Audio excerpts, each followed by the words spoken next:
Allez, go! RLS60 percé. Messieurs, dames, je vous souhaite la bienvenue sur ma chaîne YouTube. Un grand merci pour votre participation à cette séquence unboxing un peu particulière. Je dis ça à chaque fois, mais c'est vraiment très particulier à chaque fois. Là, on a un bobber, un cub avec un fuselage creux.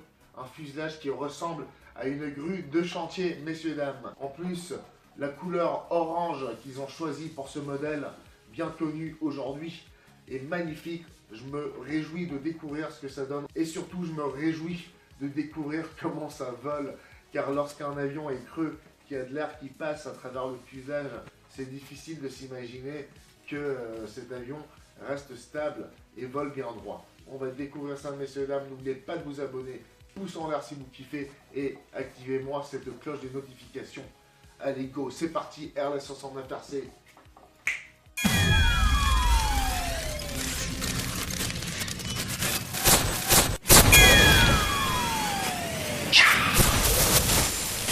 Bien,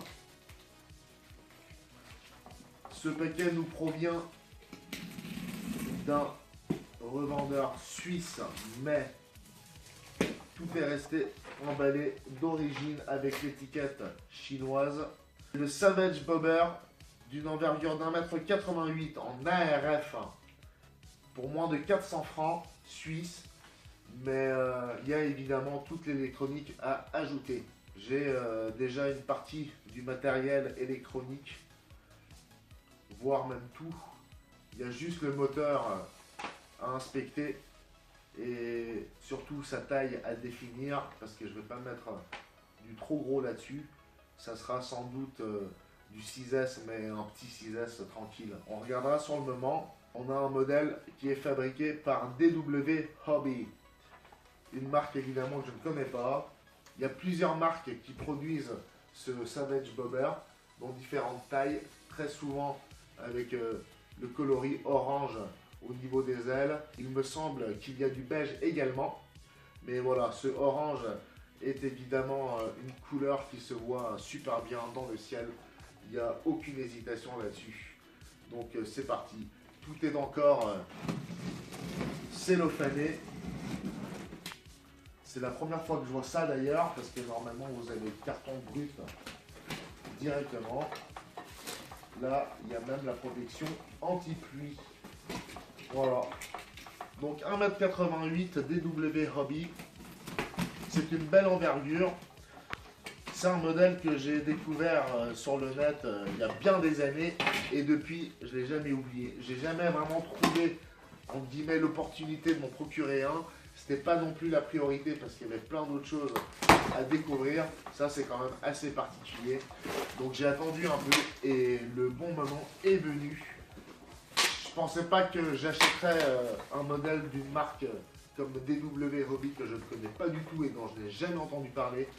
J'ai trouvé ce modèle chez un revendeur auquel je fais confiance depuis des années. Je n'ai pas hésité. J'ai dit, il en a un, je le prends. Il y a également des modèles bobber de plus de 2 mètres, mais c'est tout de suite 1000 balles en ARF. Ça fait quand même une différence.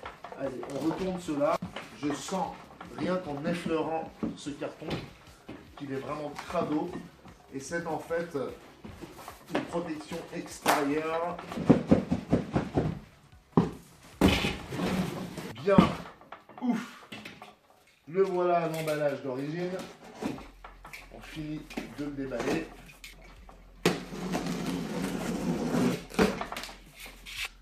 Ce cub creux, c'est vraiment incroyablement magnifique. J'hallucine. Il est très fin au niveau du fuselage. Il doit y avoir à peine 15 cm. Ici, un manuel d'une allure que je ne connais pas. C'est magnifique, c'est super bien représenté. Planche d'autocollant, Savage. Là, je pense que pour une fois, je vais les appliquer. J'aime pas trop les marques ou les inscriptions, mais ça, c'est cool. Et derrière, on a, je pense, j'allais dire des chiffres et des lettres, hein, c'est bien ça, mais c'est clairement la signature Bobber. On va juste checker ce que se cache là-dedans. Ça doit être le museau. Et c'est bien ça. Un très joli museau, messieurs, dames. Et voici donc les surfaces de contrôle. C'est un peu bizarre comme ils m'ont collé ça. C'est à la verticale mon carton, il y a tout qui se renverse. C'est scotché de part et d'autre. Bon, je vous montre le bordel. Ça fait à peu près ça. Voilà, voilà comment c'est emballé. Et puis ben, l'étiquette d'origine ici. Et voilà comment c'est emballé. Le mec qui a emballé ça, il s'est dit, allez vas-y, je te fous une putain de couche de scotch dans tous les sens. Comme ça, je serai pas responsable s'il y a un problème. Ah ben, tu m'étonnes, il n'y a pas de problème là. Hein. Il n'y a aucun problème, il n'y a rien qui bouge. Bon, là, on a quelque chose de magnifique. Un tableau de bord, messieurs, dames, avec tous les indicateurs comme en vrai. Avec un interrupteur ici. Je sais pas ce que ça va allumer, mais peut-être des lumières, je sais pas. C'est juste incroyable. Les roues, messieurs, dames.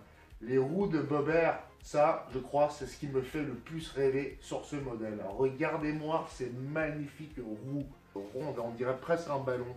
C'est incroyable, ça roule partout. On a ici tout l'ensemble des clés d'ailes et également la tringlerie, je pense. Et là, on a ces deux moitiés d'ailes d'un coloris orange pétant. Il y a plus de plastique que d'avion. Voilà, messieurs, dames, il va falloir évidemment coller les différentes surfaces de contrôle. Voilà à quoi cela ressemble. C'est très très beau, ça a l'air très bien fait. L'entoilage est incroyable. Il n'y a pas un pli, pas une ride. C'est super précis. Au niveau des petits caches aussi et tout. Regardez pour vous rendre compte l'épaisseur d'une aile. C'est pas juste un plateau, hein, c'est vraiment un truc bien épais. Là on a la dérive et l'empennage.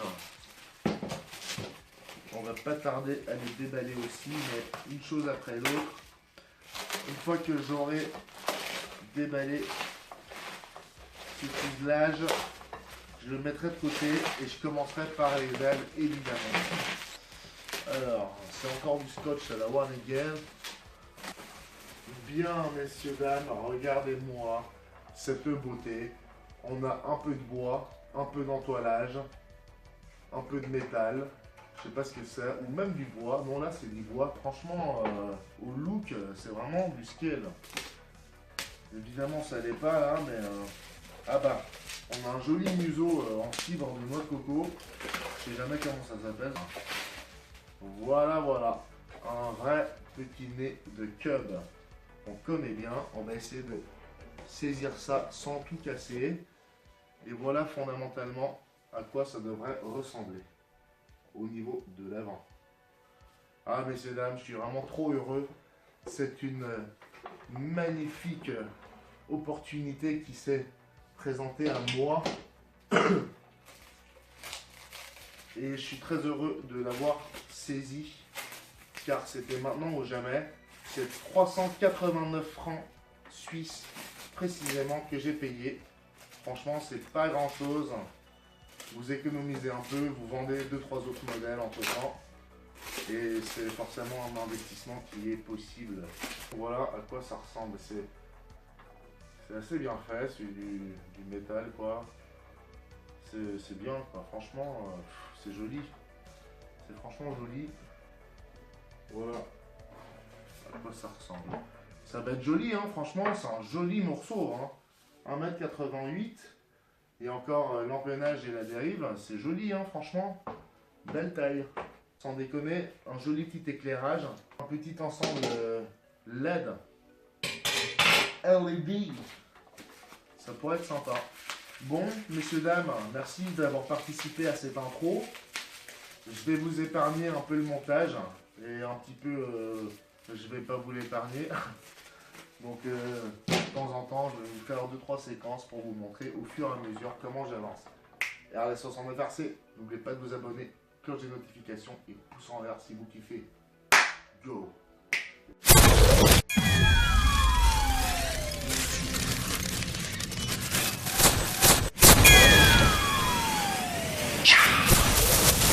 Bon, on avance lentement mais sûrement. Les deux roues sont fixées. Le train également.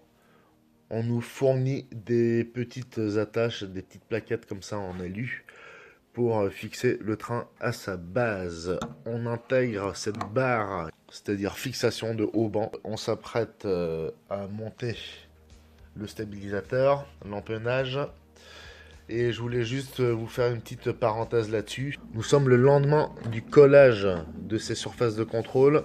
Je vais devoir découper cette forme-là ici dans la toile pour pouvoir faire un collage bois contre bois.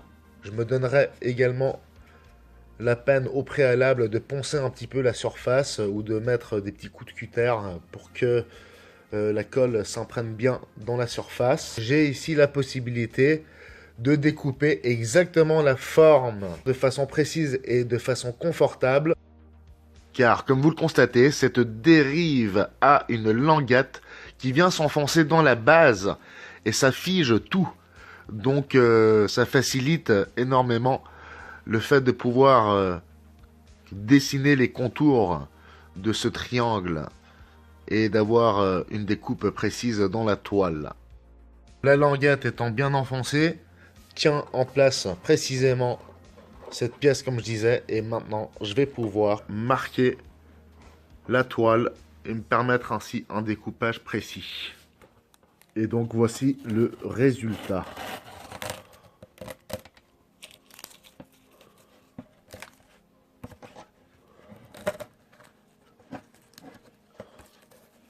Et on est bon. Et ensuite, de petites rayures fines sur toute la surface. Idem ici. Vous pouvez le faire avec un bout de papier de verre, mais c'est un peu plus précis de le faire comme ça, je pense. Et on peut faire de petites rayures vraiment très fines, sans que ça soit des creux. Chacun fait comme il veut. C'est cette partie-là qui sera appliquée à celle-ci. Bien, on avance gentiment mais sûrement. Ce mètre 88 fait vraiment sa taille, c'est magnifique. C'est incroyable, c'est impressionnant parce que le fuselage est vraiment petit par rapport à la surface à l'air. On va pas tarder à monter le moteur. Et c'est là où je vous dis que le fait de faire des réserves de temps en temps, c'est pas un mal. Parce que le jour où vous en avez besoin, eh bien sans vous rendre compte vraiment, ben vous l'avez dans le stock. J'ai vu que sur l'emballage, sur la photo, il y avait un moteur de 800 kV. Moi, je trouve ça un peu faible. Du coup, moi, ici, j'ai trouvé un 600 kV. L'idéal, bien sûr. Du coup, ça se posera comme ça. C'est vraiment la bonne taille. J'ai remarqué en cours de route qu'ils avaient mis ce bloc là-dedans. On l'adapte comme on veut au niveau de la longueur. Et c'est ce qui définira, en fait, proprement l'alignement du moteur avec la sortie du museau. L'aile, je l'ai montée provisoirement pour voir à quoi ça ressemble. C'est magnifique. Il nous reste le cerveau de la dérive à installer. Celui de la profondeur est déjà vissé. C'est nickel. L'emplacement des cerveaux correspond à la taille des cerveaux que j'ai. Et pour faire la paire avec ce moteur 600 kV de chez Spektrum, on va partir sur cet Aerostar de 80 ampères. Il est reverse, RVS. On a une marche arrière, donc très bon régulateur. Il provient de chez Avios. Il était monté sur le Grand Tundra que j'ai malheureusement craché. Donc je vais partir là-dessus pour ce Savage Bobber. Bon les amis, j'ai encore fait 2-3 finitions au niveau des ailes, etc. Je viens de poser les marques sur cette cage moteur. D'ailleurs, je ne vous l'avais pas montré parce que j'ai remarqué après coup qu'elle était amovible. Et en fait, à l'aide de petites pièces en alu de ce type, vous allez venir fixer votre cage moteur. Ça évite de mettre trop de colle. Je mettrai juste un petit point là, là et sur les deux autres côtés. Ça a été assez facile pour le montage du moteur. C'est assez propre, précis. Il n'y a plus qu'à fixer ça et en principe on est bon. J'ai également pris les mesures par rapport au museau. C'était pas évident parce que ces rallonges auraient dû être un peu plus longues. C'est pas grave, on est à ras de la sortie et c'est plutôt pas mal. Cela ressemblera à peu près à ça. Je voulais juste vous montrer parce que j'ai fini l'arrière. Ça s'est très bien passé au niveau du collage. C'est un peu crado parce que j'ai dérapé un peu et j'ai des traces de colle, mais je vais les virer. De toute façon, il y aura des stickers dessus. Voilà pour ce qui est du cerveau, de la profondeur. De l'autre côté, la dérive. Et regardez-moi cette petite roue toute mignonne. C'est la même qu'à l'avant. On dirait un petit ballon. C'est trop choupinet. Je me réjouis de faire du roulage avec ça. Ensuite, il y aura un toit en plastique transparent ainsi qu'un pare-brise. Apparemment, ça se visse, donc pas de collage ou quoi que ce soit, ça m'arrange. Bien, messieurs, dames, il ne reste plus qu'à monter les haubans et on sera bon. Donc, pour rappeler les specs, on en est à 1,88 m d'envergure. Fuselage, sa longueur 1,30 m et on a un poids en vol de 3,8 kg. Il est recommandé un moteur 880 kV. Nous, on a un peu plus gros, ça sera du 600. On volera en 4S, 5S, 6S. Il est recommandé un régulateur de 80 A pour une lipo 4S. Donc c'est tout à fait dans les cordes. 5000 mAh. Bien, c'est fixé à gauche et à droite. Enfin, ça dépend de quel point de vue. Sinon, tout est bien en place, bien fixé. Le moteur tourne à droite, donc dans le bon sens. On a suffisamment de longueur au niveau du connecteur LiPo ESC. Et j'étais juste en train de me demander où ils avaient prévu de mettre la LiPo, donc ça sera ici. Il y a un bout du boîtier moteur là qu'on voit apparaître. Il faudra faire un petit support à ce niveau-là pour surélever la LiPo, puisqu'il y a un rebord, voyez-vous, il y a un rebord à passer à ce niveau-là, donc il va falloir faire un support à la même hauteur à ce niveau-là sur le plateau. Ainsi on installera confortablement l'accu et il y a les différents trous et fentes prévus pour passer les sangles de type velcro pour fixer la LiPo. On a suffisamment de longueur également pour tirer le récepteur vers l'arrière et le placer à l'emplacement prévu. Voilà, ainsi soit-il. Et par-dessus viendra le plateau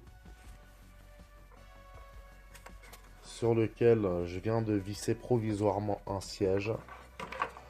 Donc ça sera ça. Et on peut facilement imaginer un petit bonhomme. Allez tiens, je vais prendre ce Monchichi, petit astronaute de mes deux. Voilà, on le pose ici. Voilà, on l'installe et c'est pas mal. Il suce son pouce d'une main et il tiendra le manche de l'autre. On s'est bien compris. Je voulais vous montrer cette séquence juste avant de refermer. Le museau va venir par-dessus et ainsi on sera bon pour ce qui est de la motorisation.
Bien, mesdames et messieurs, nous voilà arrivés au bout de notre peine. Tout a été ajusté, tout est nickel. On a finalement opté pour une hélice de 14 par 7 APC. Je n'en avais pas de cette dimension en bois. On verra pour le futur. Pour l'instant, ça ira très bien. J'ai décidé de faire ça parce que je me suis rendu compte qu'avec du 4S lors d'un test de gaz et l'hélice en bois 13 par 6, ça ne sera pas suffisant très probablement pour élever confortablement ce Zosio dans les airs, car au final il est quand même relativement lourd. En 4S, je n'ai pas de lipo plus petite que 5000 mAh, donc un certain poids à trimballer. Il faut tenir compte de ça. Je pars donc immédiatement sur du 5S et on verra avec du 6S par la suite. Mais pour cela, c'est évidemment une taille minimum de 14 qu'il faut installer. Pourvu, messieurs, dames, que je ne me suis pas trompé. Allez, c'est parti. On part au terrain immédiatement. Restez bien accrochés. RL109 RC. Go! Bien, messieurs, dames, nous voilà arrivés sur le terrain. Il est tout juste 10 h fin février. Un vent vraiment froid. J'essaye de m'y habituer. Je sais même pas si vous entendez quelque chose au micro. Tout est installé. Nous voilà prêts.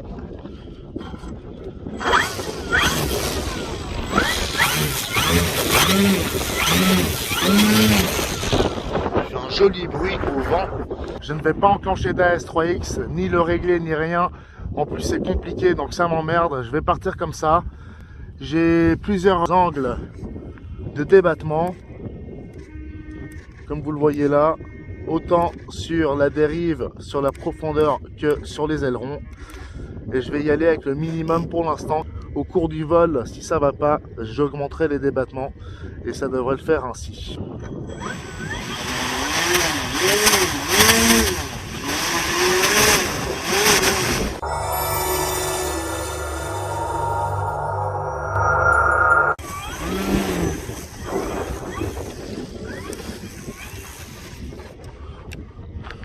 Je vais faire un dernier check du CG parce que je vous ai pas montré, mais là derrière j'ai ajouté des petits poids. J'en ai mis dans la queue ici et je sais pas si ça suffira, je sais pas à combien de grammes ça correspond, mais en revérifiant ensuite le CG, ça me semblait bon. On a un CG à 11 cm. Je pense qu'on y est plus ou moins. Il risque d'être encore un peu lourd du nez, mais on verra. C'est mieux qu'il soit lourd du nez que lourd de la queue, si vous voyez ce que je veux dire. Bon, quand je vois le poids de cet avion, je me dis que 4S n'aurait pas été une bonne idée.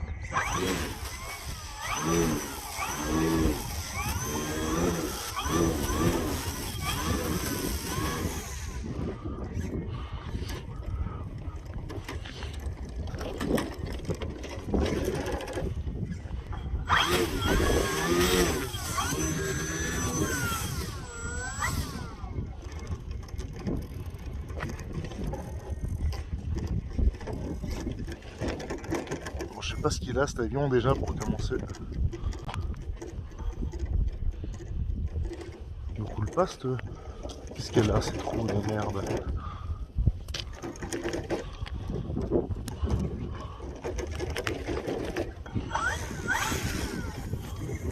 C'est fou, il doit y avoir un poids assez important quand même sur le nez parce que j'arrive pas à tourner avec. Il n'y a pas assez de poids du tout derrière. À moins que... Ah non, c'est la roue qui coince, je crois. Ah voilà. Effectivement. Elle a un peu de mal, cette roue.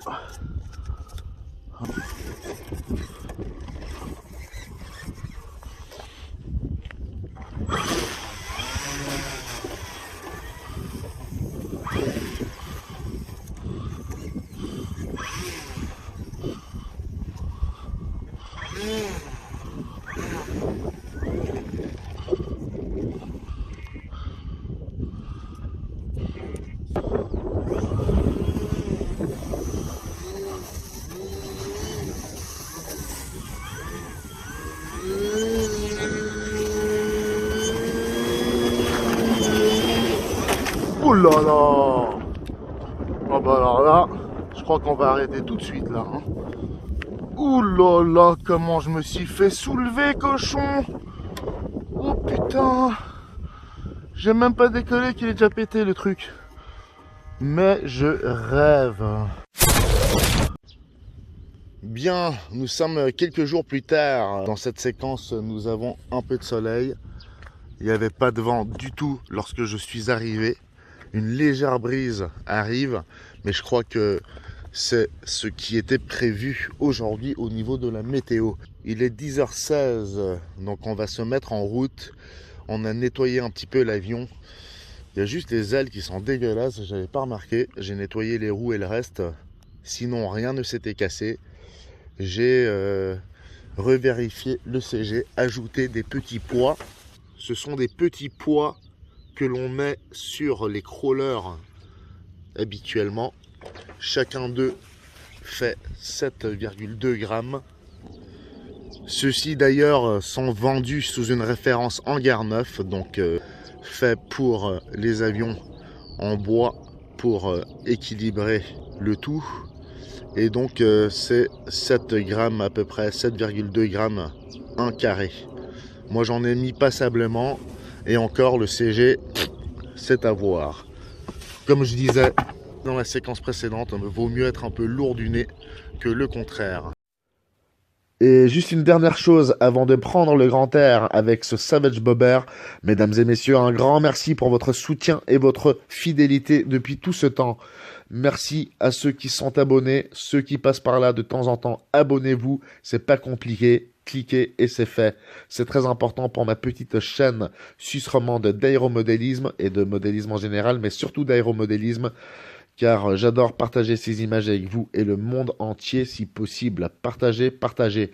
Et merci particulièrement aujourd'hui car nous fêtons les 5 ans Airless 69 RC sur YouTube cette année. 2 mars 2019, ça avait démarré. J'arrive en retard avec cette vidéo, mais je voulais quand même vous en informer.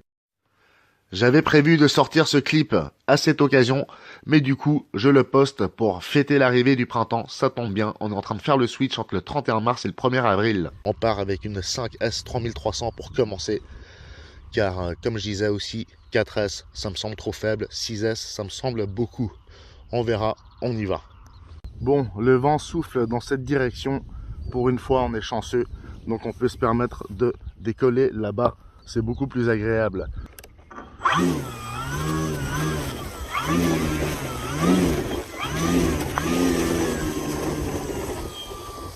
Ah, ça va vachement mieux avec la petite roue. Je l'ai débloquée, elle roule bien et j'ai un bon débattement. Voilà.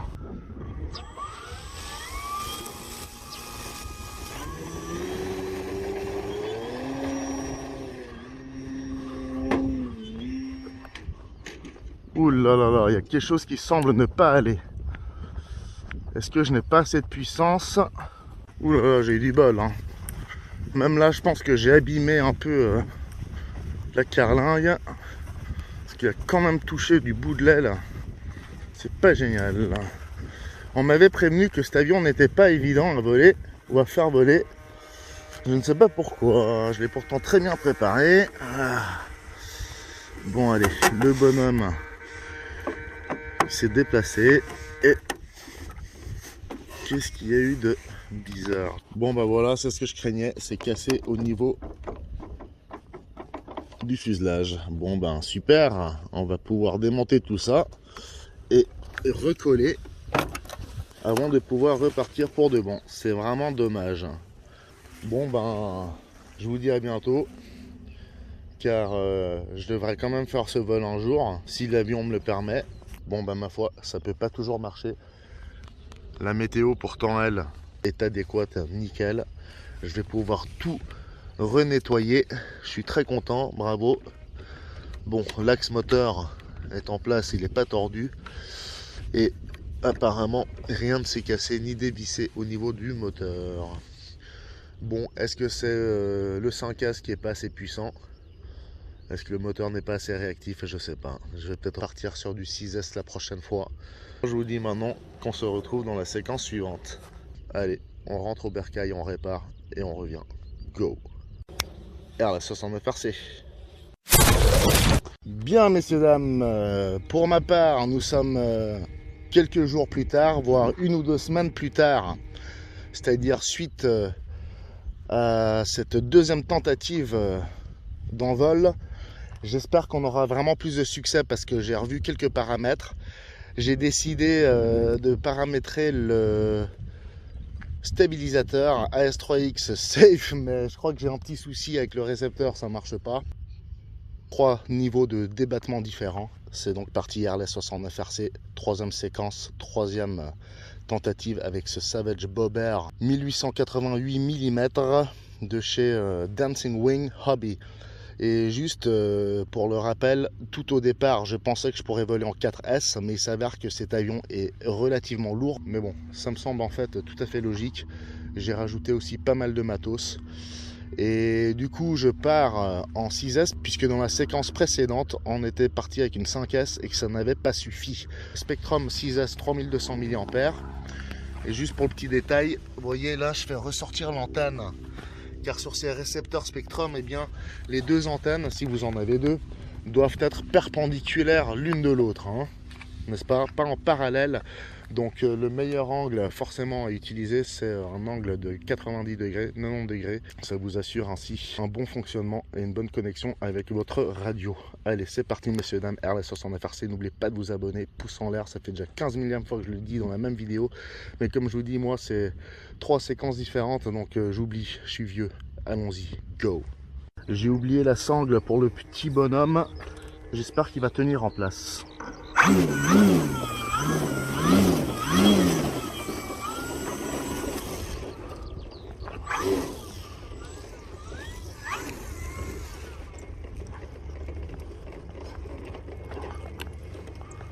Je vais juste procéder à un dernier check du centre de gravité. Le CG, messieurs, dames, toujours très important. Surtout qu'avec une lipo aussi légère, j'ai été obligé de la placer le plus en avant possible. Voilà. Donc mon CG, il a l'air pas si mal. On va voir ce que ça donne en réalité. Voilà.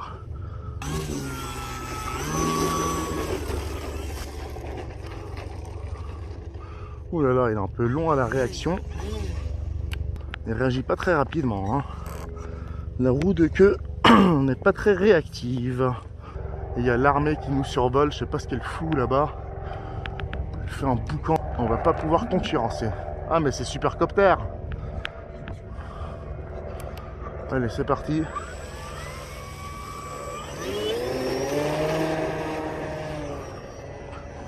Voilà messieurs, dames, ce que ça donne.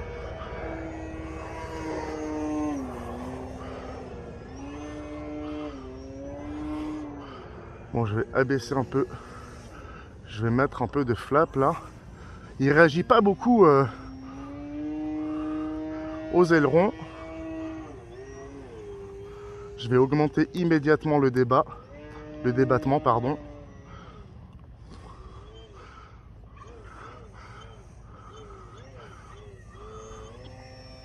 C'est un peu bizarre parce que il réagit pas beaucoup. Il réagit pas beaucoup aux ailerons.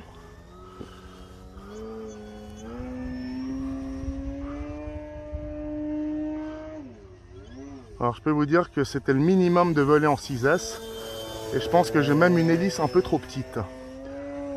Bon, l'essentiel pour moi était de voir comment il vole, s'il décolle du moins.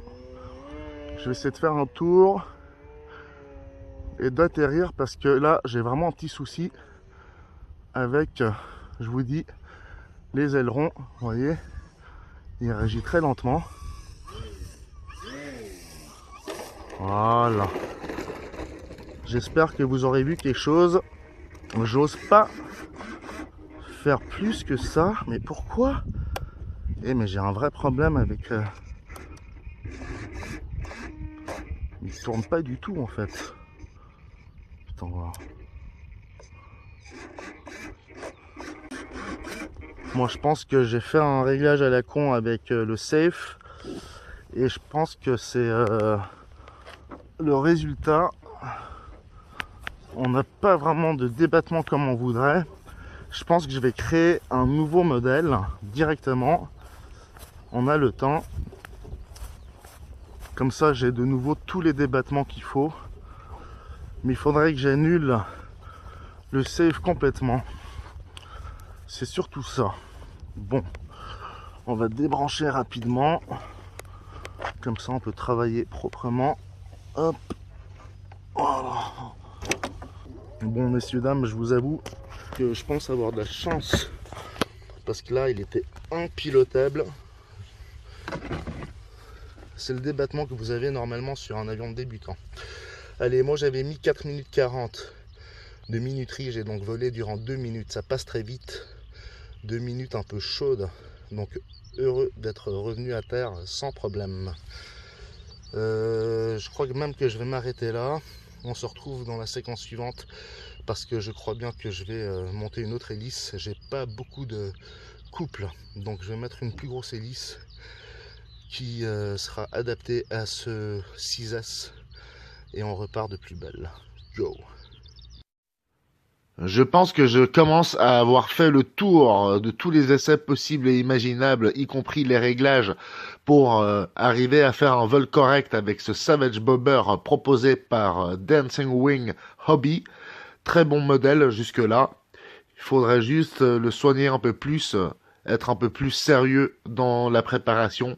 J'ai été très rapide au niveau du montage, l'assemblage, mais il faudrait passer tout autant de temps à faire 2-3 réglages, voire même plus, pour être sûr que l'on puisse décoller immédiatement dès la première fois où l'on se trouve au terrain. Mais voilà, il faut savoir être patient. J'étais déjà parti dans l'idée qu'on pouvait voler en 4S alors que c'est finalement du 6S. Et là, on a un petit souci avec les paramétrages AS3X Safe. On va tout annuler comme dit et on recommencera de zéro. Et sinon, au niveau du CG, avec les petits plombs à l'arrière, au niveau de la queue, c'est plutôt pas mal. On changera donc l'hélice également. Et voilà. C'est tout ce que j'avais à dire.